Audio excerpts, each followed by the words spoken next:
sleeping. Everyone's favorite subject and the perfect follow-up to food. If you've had your dog longer than 2 weeks and he's over the age of 2, you probably know by now that he sleeps a lot. He slept a lot as a puppy. Then he went through that odd teenager phase where he didn't really ever feel like sleeping. But honestly, what teenager does feel like sleeping unless it's on a Saturday morning?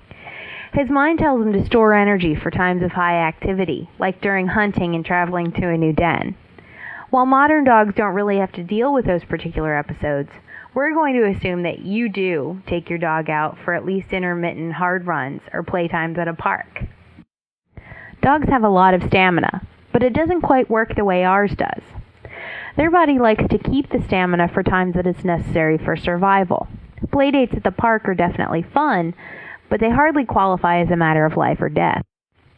This is the reason he can play and play and play and play for hours on end, but then all of a sudden he flops over and decides he's done for the day. When you get home, you probably won't see him for a day or two.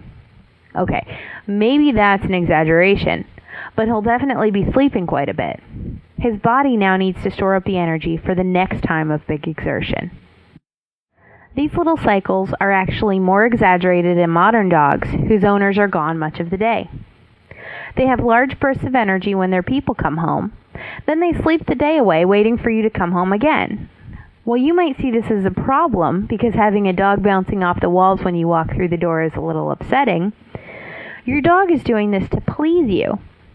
He's supposed to cater to upper members of the pack. His mind and body tell him so.